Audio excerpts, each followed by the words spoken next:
Okay, everyone, whenever you are in my house, please do not ever tamper with my fire alarms. That is a big no-no. You don't ever do that. If you tamper with my alarms, you will get into serious trouble. You will be kicked out of my house, and you will get arrested by the police.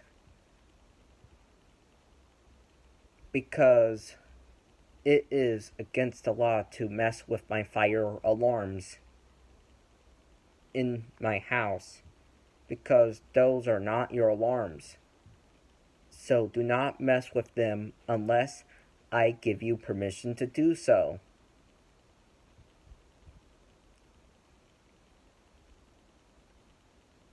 Or else you will go to jail, and I mean it.